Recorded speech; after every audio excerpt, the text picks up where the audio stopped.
બોલો ફોન મારા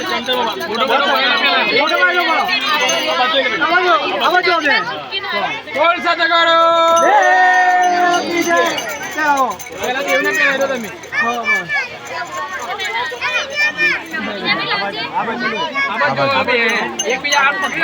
રાખો મીના જોતો પાછો ફોટા વાળા